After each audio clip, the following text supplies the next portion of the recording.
This is the Bama Podcast with Marty Solomon. I'm his co-host, Brent Billings. Today we hear Isaiah communicate the comprehensive and exhaustive nature of how God carries the burdens of all nations, not just the ones that bear his name. Yeah, this is that part of Isaiah. I think we talked about it years ago in session 2. Like, this is the really depressing part, because it's like God has this laundry list, this grocery list of all the nations and everybody. It's like Santa Claus making his list and checking it twice, and everybody's just been naughty. Like, it's so hard to read and to listen to.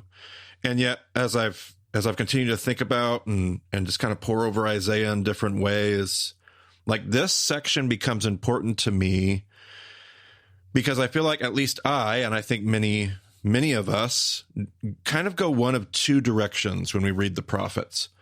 We just kind of see them. On one hand, we may just see them in this general, abstract, God is angry, people are sinful, and it's just kind of everybody, like, all have sinned and fallen short of the glory of God, like that kind of an idea. On the other hand, some of us may hear a very intimate, direct, you are my people and you have sinned, and this is about me and you and our relationship. And both of those perspectives would be incomplete. And Isaiah is one of the most perfect places to see that, as you said in the intro, comprehensive and exhaustive nature of God's perspective and God's care. Because it's both. Like, and we don't, as we get into today's episode, we don't want to forget where we've been. We've just been through 12 chapters, Brent? 12 chapters of Isaiah? Yep. Pretty much focused squarely and solely on God's people, Israel and Judah, right? So far. Yeah. So we've been dealing with one conversation directly about God. So this is not just God's mad at God has spent an awful lot of time talking to his people about their covenant relationship with him, his desires, what they are doing specifically in their situation. But sometimes we tend to think that God's only at work, like God only cares about his people. Today we would say things like his church. And everybody that's outside of his church or outside of his people, well, they're just the lost ones. Like, they're just a bunch of sinners. So God just kind of sees them as like a sea of sinfulness.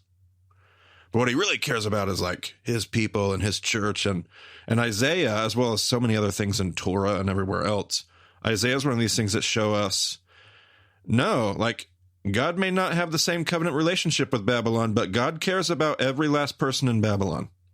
Like, I think of the story of Jonah. God cared about every last person, and by the way, the cattle and livestock too, in Jonah. Like, there was a universal care. There was a universal care. God cared about every last person, every last nation, every last individual. And so we're going to see that today in this episode. And we're going to be tempted to forget about 12 chapters worth of very pointed conversation about God and his people. And yet today we get to see, but God sees everything else the exact same way as well. So we actually have a table that we've recreated, the original form of this table, to give credit where credit's due. I saw in my old, this has been out of print for a while, but I've talked about it before, my Archaeological Study Bible, the NIV Archaeological Study Bible. And in my copy, in page 1078, 1078, I have a table and a graph that it's titled "The Nations in Prophecy," and I just thought it was a really cool way. I'm a sucker for graphs when they're useful, but it was a really cool way, or a table, should I say, to see just how the nations are addressed in prophecy, because you kind of can lose yourself when you're in the pages of Amos or when you're studying Ezekiel, and there's another nation. Yeah, okay, that's Damascus. Yeah, okay. And it's easy to but this was a great table to show, and it's not comprehensive and exhaustive. Like, there's things that aren't even on this table. But if people see that in their show notes, Brent, there's going to be, on your left-hand side, you've got a bunch of nations. Well, I'm not sure I'm going to create it the same way that it is pictured as you're seeing it right now. So it probably won't translate as well to the format that we use for presentations, but it'll all be there. We'll see how it works, but you will see in some way, shape, or form a bunch of nations. Like you got Babylon, you got Philistia, you got Moab, Damascus, which is really we would say Syria. Biblically, you could say at different times of history, maybe Assyria, Egypt, Edom, Tyre, Ammon, Nineveh. Those are all nations that are listed here. And then any of the prophets that speak directly to those nations are listed across the table. So you can take something like Philistia, and you can see that Amos, Isaiah, Jeremiah, Ezekiel, all of them speak about Philistia. Babylon is mentioned by Isaiah and Jeremiah, but not Amos and Ezekiel. But other prophets come in and talk about Babylon. Habakkuk. You've got nations. I was actually interested when I see this in table form, Brent. The nation of Edom is actually like the one that makes it all the way across. Like everybody talks about the nation of Edom, like of all the nations. I thought that was interesting to me. That is interesting. Edom's addressed by Amos and Isaiah and Jeremiah and Ezekiel and Obadiah. So it gets a mention in the minor prophets as well. Obviously, Obadiah, it's directed at them, if you remember from session 2. Mm-hmm. Tyre, Ammon, Nineveh, obviously showing up with Jonah, but also Nahum, directed at Nineveh. So anyway, I just thought this graph was super helpful. I want to look at what we see in Isaiah. Isaiah covers an awful lot of those. The only nations that are on this table that Isaiah doesn't address in our section today. What kind of chapters we cover in today, Brent, in our episode? We're looking at Isaiah 13 through 23. Yeah. Yeah. So in 13 through 23, Isaiah is going to talk about everything but Ammon and Nineveh. And I'm pretty sure that Isaiah is going to come back around towards the end and address at least Ammon for sure. But he's going to talk about in this section today, Babylon, Philistia, Moab, Damascus, Egypt, Edom, Tyre. There's going to be other cities or nations or people groups that get addressed in this section that we won't necessarily cover or read today. But this is a pretty comprehensive list. Like, God isn't just upset because the people of Judah and Israel and his people have given in to the lust of empire. God's upset because people are crying out everywhere. Like the world that we're building. I mean, and you would expect that from the pagan nations. That's what God's people would expect. But the world that we're supposed to be building as God's people, it's unsustainable. It's unsustainable. But now we're kind of getting into probably next week's episode. Well, and I did double check. So I'm going to put the Archaeological Study Bible in the show notes because sometimes you can find, a used copy or whatever. My wife actually found one at a thrift store like a year ago that we picked up. It's a large print edition, so it is a honker of a book. But that must have been somebody that took me up. That's in the town that I used to live in. Somebody must have took me up on recommendation and then was like, nope, no thanks. Well, no, this looks like a pretty serious operation. It's got all the, the little pull tabs and everything. Like, sure, somebody was using this thing. Yeah. Okay. All right. But I do have the Cultural Background Study Bible as well. And I checked, and the table is not in that version. They do have a map of all these nations, which I have texted you in case you want to. Oh, fun. In case you want to look at it yourself. But yeah, if you get the Cultural Background Study Bible, you will not find this table. But you will find a map, which is also helpful in its own way. So absolutely. Well, let's I'm checking that out like right now as we speak. This is like really unhelpful for anybody listening to the audio experience, but yeah, check that out. Cool. I'm liking that Bible too. I may have to get me a copy of that. I've always thought it nice that I have one and you have the other, but I think I'm getting jealous. I think your Bible might have something to say about that, but no, I digress. It has some good things, but there's value in having both if you can find a copy of the old one. Well, let's start with Babylon. We're not going to read everything, obviously today, but let's start with Babylon. Babylon's going to be covered from chapters 13 and 14. Well, let's just give us the first, like, where does this prophecy against Babylon start? Give us like 13. Give us 1 through Yeah, I don't know. 1 through. I'll tell you when to stop. I'm really good at that. I was going to say, how far are we going to get, really? You can tell me whatever number you want, but I have a feeling it's going to be verse 3 at the latest. A prophecy against Babylon that Isaiah, son of Amoz, saw. Raise a banner on a bare hilltop. Shout to them. Beckon to them to enter the gates of the nobles. I have commanded those I prepared for battle. I have summoned my warriors to carry out my wrath, those who rejoice in my triumph. Listen, a noise on the mountains like that of a great multitude. Listen, an uproar among the kings like nations massing together. The Lord Almighty is mustering an army for war. Okay, so here, that's it. Where I'm going to jump in. So the way, the tone, and this is coming off some comments that we discussed earlier today, Brent, that now are stuck in my brain. Who, as we read this, whose voice are we hearing? Who's the one speaking? Who's pronouncing?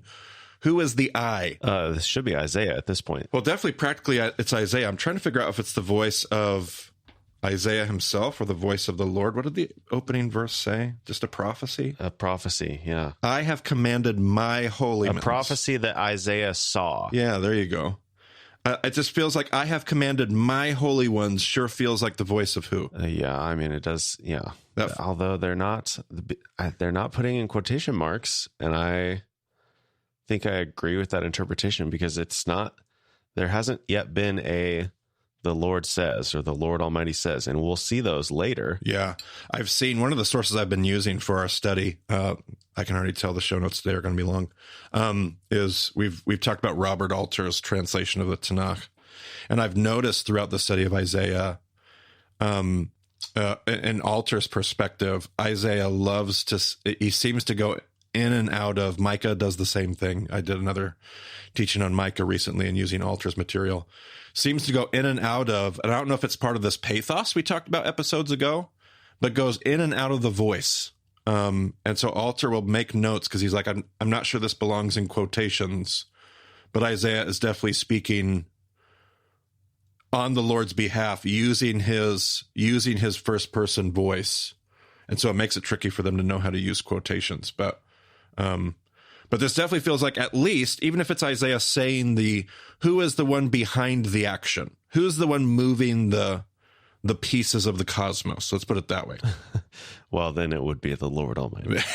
Then it's definitely the Lord. So we can at least make it clear. But you were telling me about a resource you were looking at. Let's add another resource to the show notes. Brent, what were you studying recently? Yeah, I have a friend who gave me a copy of Cross Vision by Gregory Boyd, and I've been reading that pretty embarrassingly slowly, really. But the most recent chapter I read, the whole idea of the book is if you look at Jesus, and specifically Jesus on the cross, and consider that the most perfect representation of who God is and what he's all about, the perfect love, the perfect sacrifice, all this stuff. If you look at that and say, okay, that is our cleanest, purest picture of God, then how do we explain all of this other stuff that we see, especially in Tanakh? So the idea is like, okay, you're going to have the perspective in this case of Isaiah, and every once in a while, you're going to see these elements of the true God like breaking through. So in this moment, the Lord Almighty is mustering an army for war. Is that actually what God is doing, or is that Isaiah's perspective on what is happening? And it gets a little tricky, but we'll see, in some later places, later in, I think it's in 14, where it seems like God is like doing all of these things to the Babylonians. But then there's this one part it's in 14, verse 18. Yeah, 14. Well, yeah, it's actually down in 20 where it says it. But it's talking about the king. All the kings of the nations lie in state, each in his own tomb. But you are cast out of your tomb like a rejected branch. You are covered with the slain, with those pierced by the sword, those who descend to the stones of the pit. Sounds like potentially God doing all this at this point. But then it says, like a corpse trampled underfoot, you will not join them in burial, for you have destroyed your land and killed your people. So was it actually God doing it, or was it was it the king of Babylon?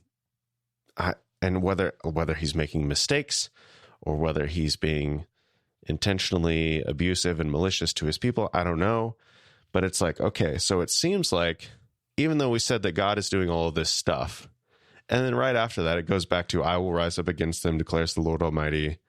I will wipe out Babylon's name and survivors.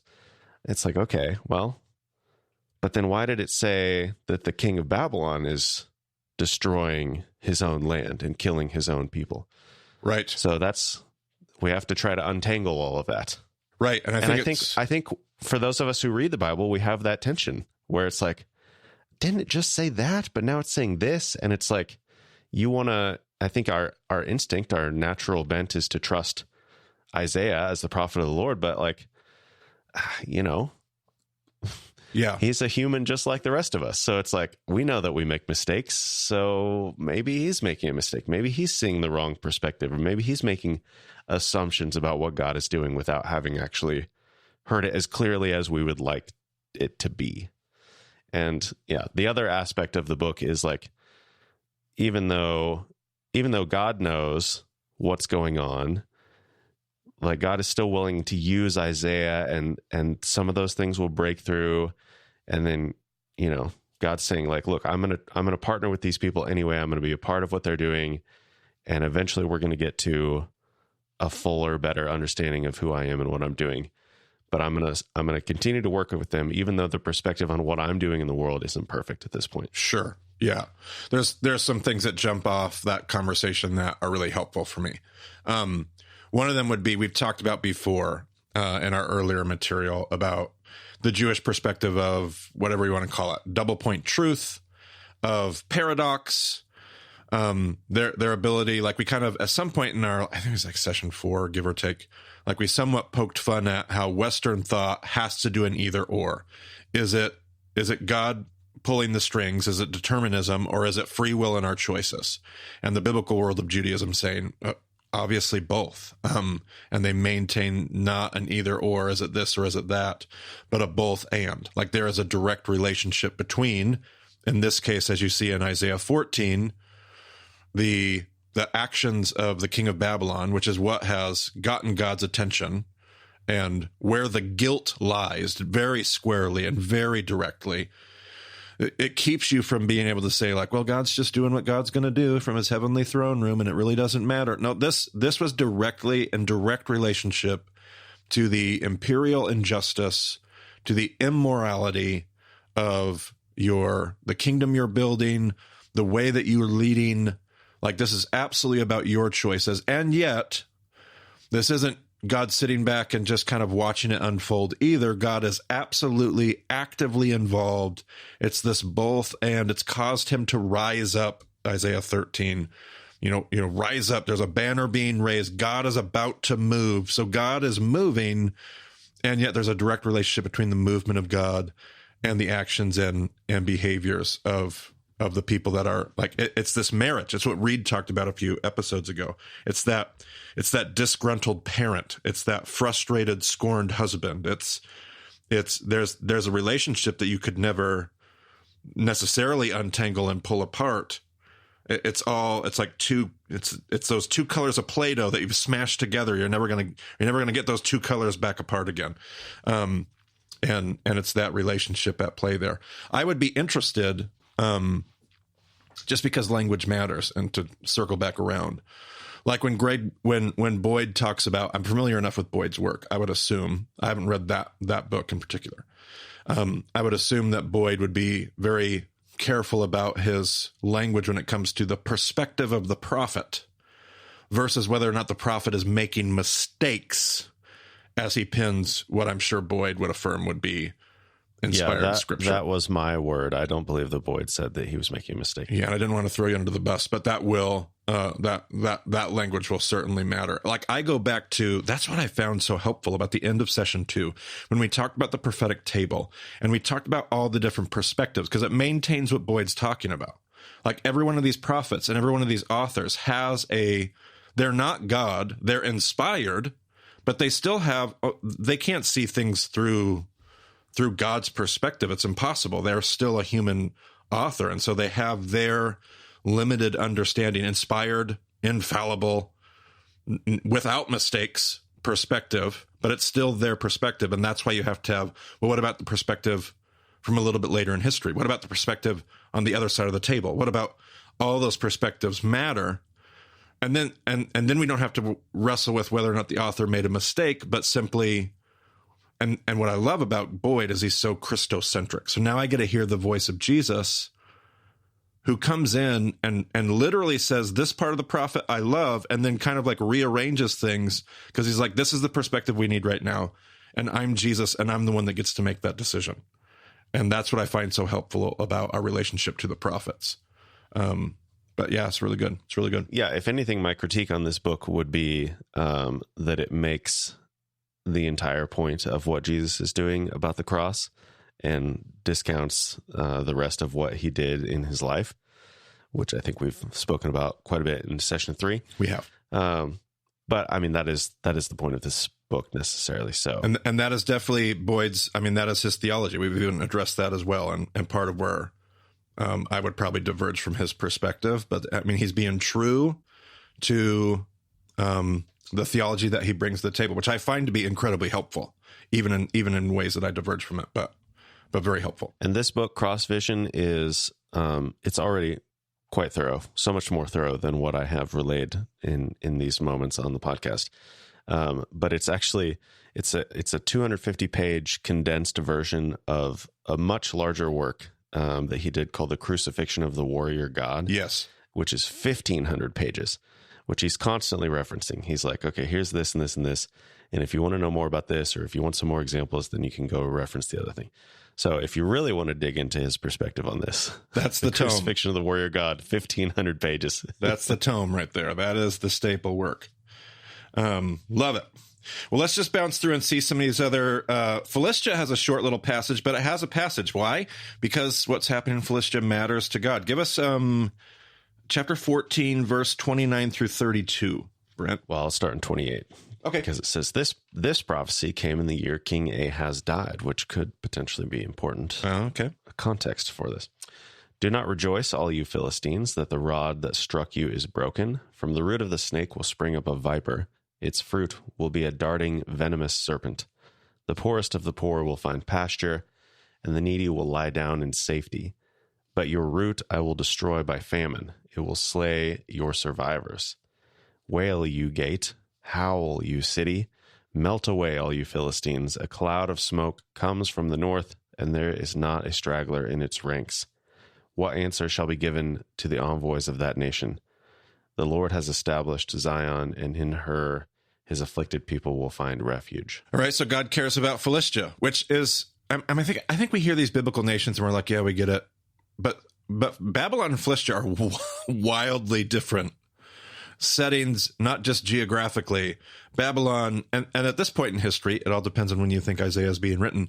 Like, Babylon's not the Babylon that we're going to know a little bit later in the story, but Babylon is still a pretty significant, substantial empire. Yes, Brent? Yeah? I mean, in this particular time, yeah, I guess. I don't know. Yeah. And Philistia is not a big place. So Philistia would be modern-day Gaza. So the Gaza Strip today is basically, in a lot of ways, pretty. I mean, that was the same land. That's the land of the Philistines. The cities that are around Gaza and in Gaza are the same. Ashdod and Ekron, and those are the cities of Philistia from the biblical time. So, I mean, when you think of the size and the scope of Babylon, you're like, well, of course God would say something about Babylon, but Philistia, yes, he cares about the poor in Philistia too. He cares about that group of people. So it's not just these big movers and shakers. It's the big nations. It's the small nations. It's why we said comprehensive and exhaustive. There's no corner of the world, of the earth, of the aretz, as Isaiah loves to use that word. There's no corner of the earth that God's care, his eye, his love for shalom and justice doesn't go. Let's see here. What about Moab? Let's pick something out of Moab, or not Moab, as if that's a book in the Bible. Isaiah 15 or 16. Let's pick something from there. I always feel like starting at the beginning. It always feels like the best place to start. How about we start at 15 verse 1 and see what gets said? Prophecy against Moab. Ar in Moab is ruined, destroyed in a night. Kir in Moab is ruined, destroyed in a night. Devon goes up to its temple, to its high places to weep. Moab wails over Nebo and Medava. Every head is shaved and every beard cut off. In the streets they wear sackcloth. On the roofs and in the public squares they all wail, prostrate with weeping. Heshbon and Elialah, whatever. Elialah. Hold on, let me find it. What verse are we in? Verse 4. Verse 4. I'm probably going to regret that I'm trying to help you out here. Verse 4. Where? Oh, yeah. Elialah. It's going to be like Eliatzer. Elialah. I would love to see it in the Hebrew. That's kind of where I got. There you go. Yeah. Their voices are heard all the way to Yahaz. Therefore, the armed men of Moab cry out, and their hearts are faint. My heart cries out over Moab. Her fugitives flee as far as Zoar, as far as Eglath Shelishaya. I was going to stop you, and I'm like, I'm going to let him read that. So yeah, let me fall on my sword here. There you go. And then, so I see a passage in the next chapter, still talking about Moab, still the same discourse. We have heard of Moab's pride, her overwhelming pride and conceit, her pride and her insolence, but her boasts are empty. Therefore the Moabites wail, and they wail together for Moab, lament and grieve for the men of Kir Hareshet. The fields of Heshbon wither, the vines of Sivma also. The rulers of the nations have trampled down the choicest vine. And there's that same dance again, Brent, of their behavior, their choices, what they're doing, their pride, their conceit versus what God is doing and what's happening around them, because God sees and God cares. And it's easy to hear all this and get wound up in the punishment. I think we're going to hear in maybe next week's episode, this isn't so much about God tit for tat paying people back for, like Reed said, I can't believe I'm quoting Reed so much today. The whole whack-a-mole, the sin whack-a-mole that we often, this is about a world that we've built that is unsustainable because of what it does to people on the bottom of that world. It's not built for shalom. It's built on the backs of people that get oppressed and marginalized and taken advantage of. This is what makes the whole thing unsustainable. This is why it comes crashing down. And it doesn't just come crashing down. It comes crashing down because God is actively trying to dismantle those things that cause so much destructive injustice in the world. Oh, what did we have next? We had Damascus. Chapter 17, 1 through 3, Brent. A prophecy against Damascus. See, Damascus will no longer be a city, but will become a heap of ruins. The cities of Aroer. This is such a fun episode today. This is great, yeah. Will be deserted and left to flocks, which will lie down with no one to make them afraid. The fortified city will disappear from Ephraim, the royal power from Damascus. The remnant of Aram will be like the glory of the Israelites, declares the Lord Almighty. That one in quotation marks, notably. Because you have that, declares the Lord Almighty. There you go. Language. Yeah, that'll always help the translators know what to do. I say that, and I immediately think of instances where that doesn't help them, but nevertheless. Yeah, the tricky thing about that is knowing where to begin the quotation marks at some points. I think in this case, maybe it's not too complicated, but it's like, oh, declares the Lord Almighty. So you know that up to that point, it was God speaking, but then where did that begin? And sometimes that's the tricky thing. So there's always a challenge in the translation. Yeah, absolutely, for sure. The next one that we have is Egypt. Egypt ends up being... So you think Egypt, when you think Egypt, biblical Egypt, Brent, do you think like, oh yeah, big deal? Or just like, oh, tiny little Philistia, like who cares? I mean, I think big deal. Yeah, it's like one of those big superpowers. Like we've talked often about whether it's the Hittites or the Greeks, or you've got something coming from the west. You've got Babylon or Assyria in the north and the east, and then you've got kind of Egypt in the south, all coming through this crossroads of the earth. So this is like one of those. So now we're talking about one of those big names again, those big movers and shakers. It's not really Philistia. I mean, Moab can be kind of a larger geographical deal, but I don't know if when I think of Moab, I think of like Egypt and Babylon. But here's another one of those. Give us the first, give us the first 4 verses of chapter 19. A prophecy against Egypt. See, the Lord rides on a swift cloud and is coming to Egypt. The idols of Egypt tremble before him, and the hearts of the Egyptians melt with fear. I will stir up Egyptian against Egyptian. Brother will fight against brother. Neighbor against neighbor, city against city, kingdom against kingdom. The Egyptians will lose heart, and I will bring their plans to nothing. They will consult the idols and the spirits of the dead, the mediums and the spiritists. I will hand the Egyptians over to the power of a cruel master, and a fierce king will rule over them, declares the Lord Almighty. All right. Speaking of brother against brother, let's jump over to Edom. Let's go to chapter 21. Verses 11 through 12. A prophecy against Dumah. Someone calls to me from Seir, Watchman, what is left of the night? Watchman, what is left of the night? The watchman replies, morning is coming, but also the night. If you would ask, then ask, and come back yet again. Love it. Or I don't love it, but you get the idea. Very confusing, actually. I was like, wait a second. Did I just those little quips that I just say without even thinking? As soon as it came out of my mouth, I was like, no, I don't love that at all. We got one more for Isaiah, according to our table anyway. We've got Tyre. It's one of my favorite conversations in the biblical prophets is Tyre and how it always becomes our backstory for Satan character. But let's talk about Tyre. I actually like the opening verses of this one too. Let's do a Tyre verse. Chapter 23. Yeah, we're skipping to 23, but there's a prophecy about Jerusalem in 22 that we're just like, thanks for in the pulling middle that of out. all this stuff. Brent Billings catching let's do it. Let's just start reading chapter 22. We might read the whole thing. I'll tell you when to stop. Because yes, let's see the fact that God's people, Jerusalem, shows up in the midst of all of these prophecies because God cares. Like, God sees it all. It's a universal care. It is a comprehensive, exhaustive. God doesn't turn it off. God doesn't care more. He doesn't have favorites.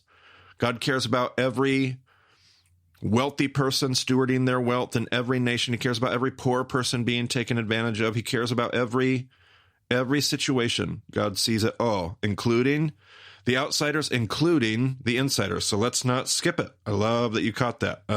Chapter 22. Go for it. Well, and I'm keying off of the subtitle that says a prophecy about Jerusalem, but the first verse says a prophecy against the valley of vision. So is that some kind of euphemism for Jerusalem or what? Now, you've caught me unawares without my Hebrew lexicon line nearby me, but my understanding is the word Jerusalem, Yerus-Salam, Shalom is the word Jerusalem literally means valley of vision.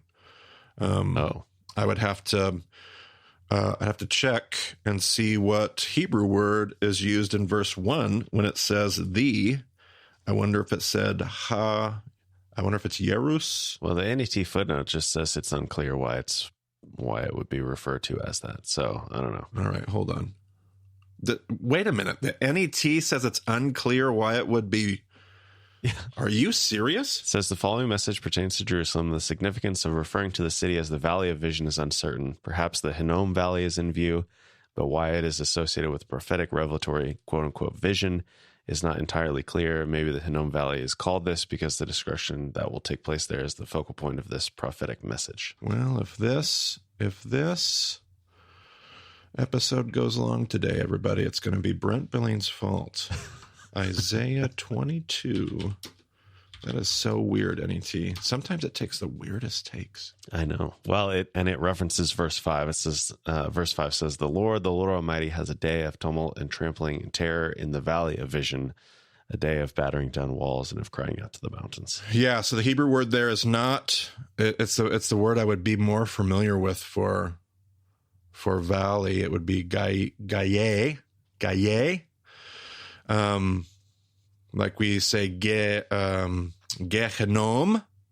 so the Geye. That's the Hebrew word for valley. So I don't know, but I've been taught that a million times, that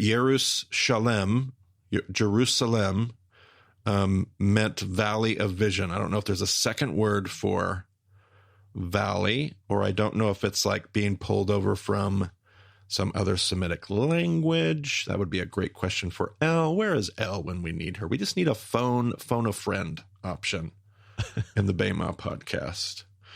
Let's see here. Let me go back out. Let me see if I can find anything while we sit here. I'm just in Blue Letter Bible, ladies and gentlemen. You can do this. Can you find Jerusalem mentioned anywhere in the biblical text there, Brent? It's in verse 10. Thank you. Let's see. Does it break it down at all? A dual allusion to the two main hills. Yereh and Shalom. So it definitely does the Shalom off of Salem. And it's saying this is going to be Yereh, to teach, to shoot. That's where the word Torah comes from. Interesting. I wonder why. I wonder where the idea of... So yes, Blue Letter Bible, Strong's entry says teaching of peace. So I don't know where they get valley, but I have been taught that before. None of this is in our notes, everybody. This is all spontaneous, inspired by Brent Billings. Possession of peace. Possession of peace, foundation of peace. It's giving all the different options that you can show all. Of course, who wouldn't want to see all? I'm seeing nothing for vision. What could it be? Foundation? Foundation of peace? This meaning is dubious. Possession of peace, foundation of peace. Fantastic. What fun. Well, I've been taught that before, whether it's coming from this passage or whether there's an etymological, I'm sure I'll get the Facebook message from Elle. She'll tell me all about it. But there you go. Fantastic. There I was teaching something I had never necessarily even dug deep into. Gesenius says interpreters differ as to the etymology and orthography. I'll get another message from Reed telling me how to speak English correctly. As to the first of its compounded parts, and lately consider that Yeru stands for possession of peace. Yeah, because there is going to be, they could be taking that from to seize and possess. Elle's taught me all about that word. I'm learning things from Elle Grover Fricks. That makes sense too. I don't know about vision. I don't know. Gesenius isn't saying anything about vision either. Valley of vision. Interesting. Okay. Well, back to our regularly scheduled broadcasting.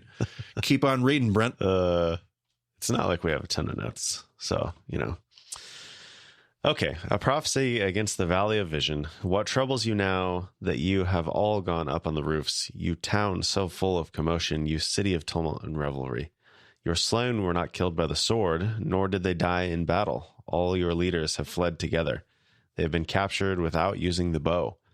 All you who were caught were taken prisoner together, having fled while the enemy was still far away. What a strange, combination of things happening. Yeah, absolutely. They fled, but they were captured, but it wasn't with the bow or it's just, they were caught, but they fled, but they were caught. I don't know. They fled while the enemy was still far away and yet still caught. Right. Okay. Crazy. Yep. Therefore I said, turn away from me. Let me weep bitterly. Do not try to console me over the destruction of my people. The Lord Almighty has a day of tumult and trampling and terror in the valley of vision, a day of battering down walls and of crying out to the mountains. Elam takes up the quiver with her charioteers and horses. Kir uncovers the shield. Your choicest valleys are full of chariots, and horsemen are posted at the city gates. The Lord stripped away the defenses of Judah, and you looked in that day to the weapons in the palace of the forest. You saw that the walls of the city of David were broken through in many places. You stored up water in the lower pool. You counted the buildings in Jerusalem and tore down houses to strengthen the wall.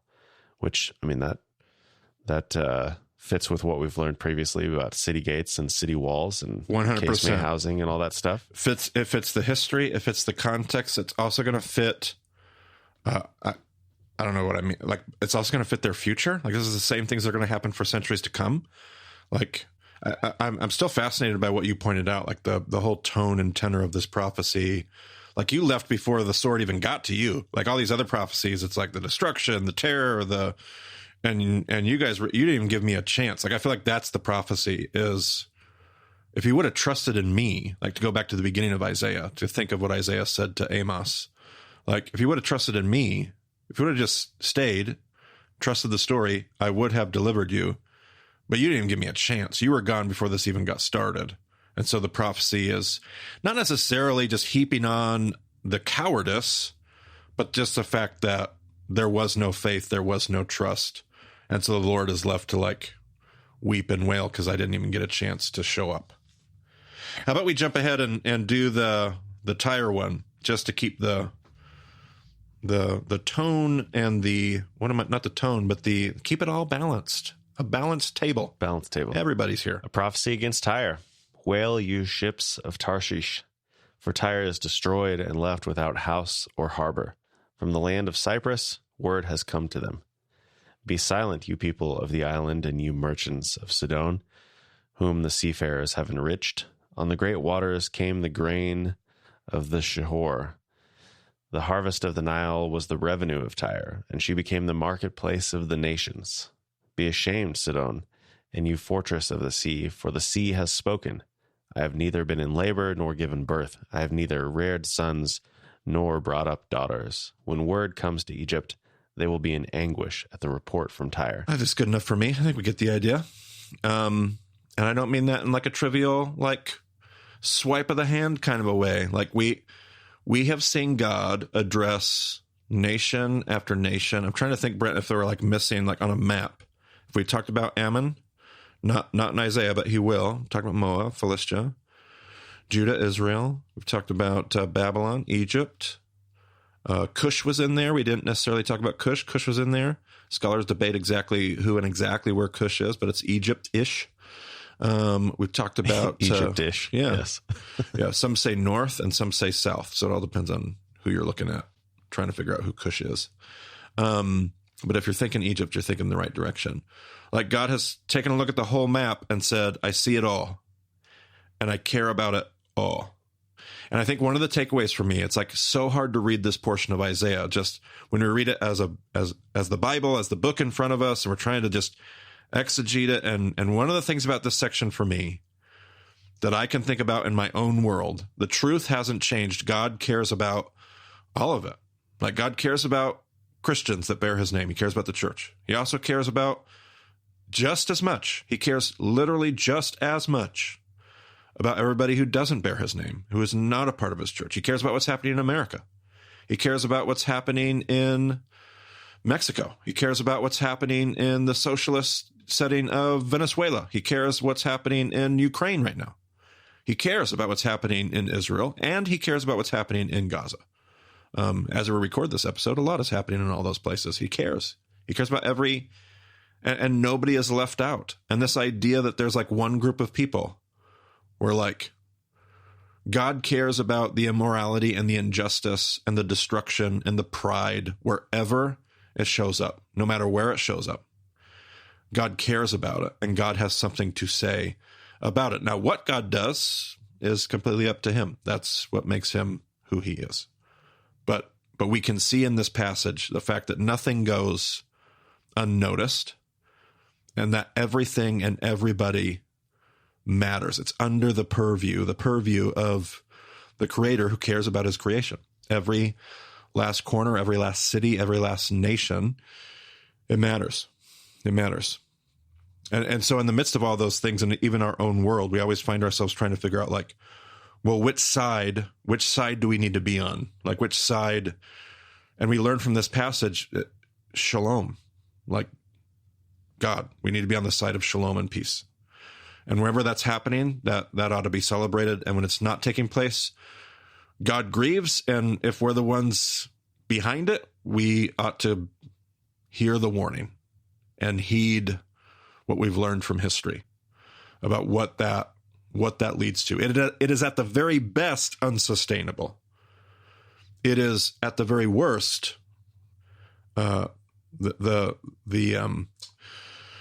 I hate to use the word target. It is what's a better word for me, Brent? It is God is narrowing his eyes are beginning to narrow. His focus, maybe? The focus of the divine is starting to be drawn. So at the best, it's unsustainable. At the best, this isn't going to live. It's not going to be able to survive because that's not how the world operates.